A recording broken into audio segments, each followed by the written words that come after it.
This encounter happened back in 2007 when I was 20 years old. I'm a female and I didn't get my driver's license until January of that year. So, now being able to drive myself, it opened a lot of doors for me, and because of that, I took a lot of solo road trips to my friend's house that was a couple states over. I remember one time specifically, I was driving alone on an interstate on a random day in July. Her parents were away, and we had the house to ourselves and were planning on drinking, hot tubbing, and to overall just have a good time. It was a Friday and I'd left a lot later than I wanted to. Like, it was dark at this point, and being a new driver and driving in the dark made me pretty uneasy. After a few hours I stopped at a gas station to fill up and get some snacks for the last part of my drive. I was heading into the store when a man maybe in his early 40s approached me. He was only around 5 feet tall and had on a plain black tee and jeans with dark brown hair.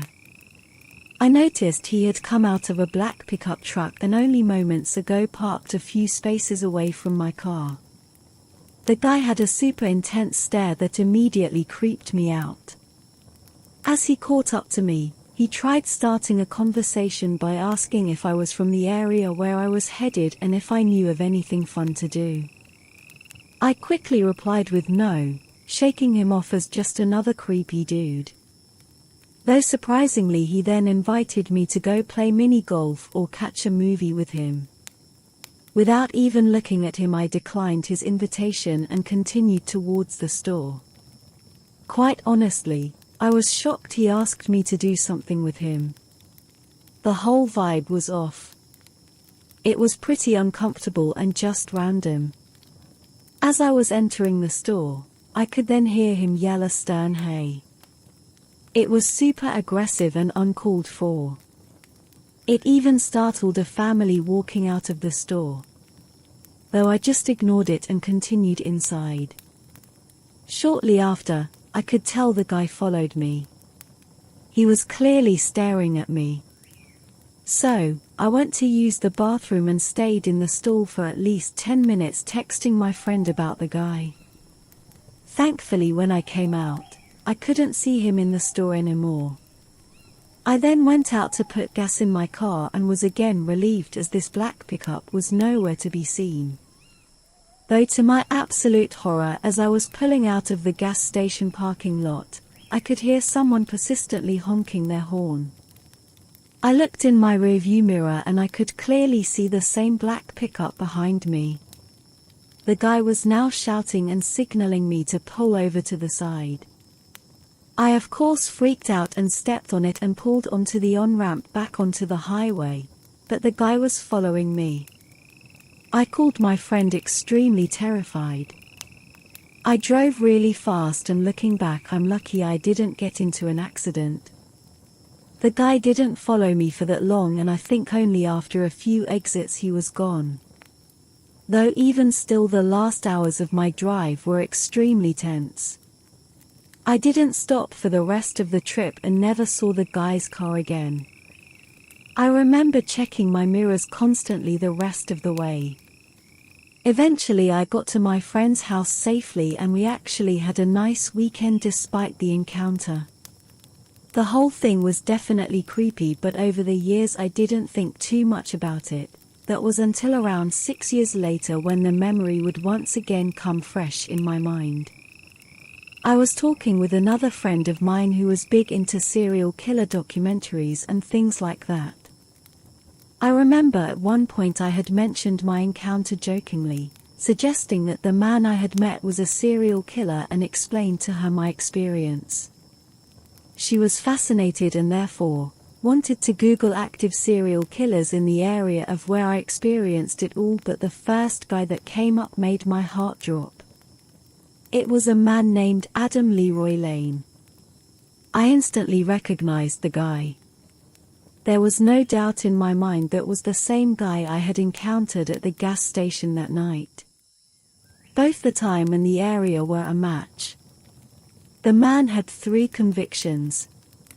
It was 2 counts of murder and 1 count of assault. This discovery has haunted me ever since and caused me to be much more cautious in public at night.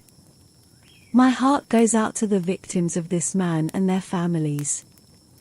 I've been grateful every day since, that I didn't become one of them. When I was in my early 20s and fresh out of college, I lived in some pretty sketchy cheap apartment buildings in the United States. Now, something to note is that the walls in my apartment block out almost no sound, and because of this, I would almost always hear my neighbor to the left of me blasting his music. Though if I'm being honest, it didn't bother me as much as I thought it would. I would just simply play my own music to not hear it as loud. One night I could tell he had been drinking a lot, simply from the way I could hear him stumbling across his room. I also figured his girlfriend must have been there, as I could hear him practically yelling at her, which unfortunately wasn't all that uncommon. Usually when things get that loud, I try to get away from it all, and seeing as it wasn't that late, I decided to head out for the night with some friends. We went to a few clubs and overall had a good time. Fast forward to around 1 a.m. or so, and my friends were dropping me back off in my apartment. Though as we were driving into the parking lot in the distance, we could see my neighbor outside crouched down in between some cars and the apartment building. Okay, kind of weird, but I figured it was whatever, as the guy was just generally creepy. Anyway, my friends were clearly more weirded out than I was. I honestly didn't think much of it and just had them drop me off near the gate entrance, as it would be easier for them to leave the parking lot that way, but as I was walking toward my apartment building, I swear my heart dropped. I noticed my neighbor was now standing perfectly still in one of the bushes that was between 2 of the apartment buildings. As I got closer, it was clear he thought I didn't see him. To break the tension, I waved at him and mumbled a greeting, as I wasn't just going to pretend that I couldn't see him. After doing so, he stepped out of the bush and came into the dim streetlight, not saying a word, but rather just staring at me. Never in my life have I looked into eyes so widened and fully dilated. The whole encounter was disturbing to say the least, but I tried to ignore it and continued into the building. Right as I got to my apartment door, I got inside and went straight to bed. I was exhausted and just wanted to forget everything and go to sleep. Although all through the night I could hear thumps and rustling and what sounded like furniture moving. The next morning, I woke up to the sound of cops outside banging on my neighbor's door. I was partially relieved to hear them, but that quickly turned to fear of why they were there in the first place. I could hear them take him away in handcuffs, and shortly after, the police started knocking on my door. They asked me when the last time I had talked to or when I seen him last was, and without hesitation, I told the officer everything that had happened the other night. The yelling, the noises, the encounter in the parking lot, and even the wrestling sounds all night, but what I was told next will forever haunt me. I was told that my neighbor had brutally murdered his girlfriend that night. They said he dragged her body outside and into a nearby ditch behind the apartment buildings, and that's when I realized that the other night I was looking at a person who had just taken another human being's life.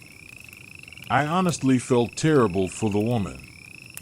To this day, what disturbs me most is how close I was to death, quite literally, and how he could have ambushed me out of insanity since he was just waiting in the darkness when I walked up. I moved into a different apartment in a better part of town shortly after the occurrence. Models popping bottles.